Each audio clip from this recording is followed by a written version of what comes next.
यह प्राणी बुरी तरह घायल था। यह अब तक का सबसे भयानक घास ड्रैगन था, जो कि एक छोटा डायनासोर के पीछे भागता रहा। जैसे जैसे दोनों के बीच की दूरी घटती गई, छोटा डायनासोर और ज्यादा घबराने लगा। अचानक उसके पैर पत्थर से अटक गए और वह सीधे दूर जा गिरा। जैसे ही उसने पकड़ने वाला था, उसी संकट भरे क्षण में एक विशालकाय डायनासोर सामने आ गया। उसने झपटकर घास ड्रैगन की गर्दन दबोच ली, फिर उसे ऊंचा उठाकर जोर से जमीन पर पटक दिया। एक झटके में ही वह प्राण त्याग बैठा।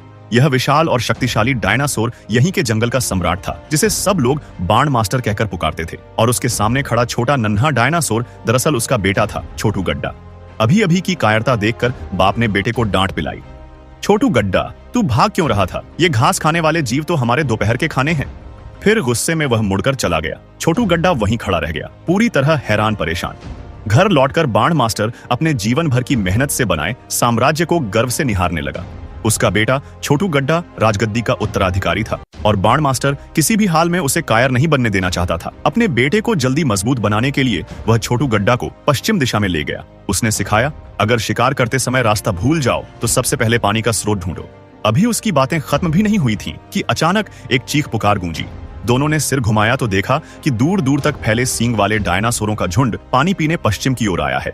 बाण मास्टर ने तुरंत समझ लिया, बेटे को अभ्यास कराने का सही मौका आ गया है। लेकिन कदम बढ़ाने से पहले उसने बार बार बेटे को समझाया, अपने ऊपर भरोसा रखना, डरना मत। इतना कहकर बाण मास्टर झुंड को भगाने निकल पड़ा। घबराए हुए वे विशाल सींग वाले डायनासोर बाण मास्टर की दहशत से डरकर सीधे छोटू गड्ढा की तरफ दौड़ पड़े।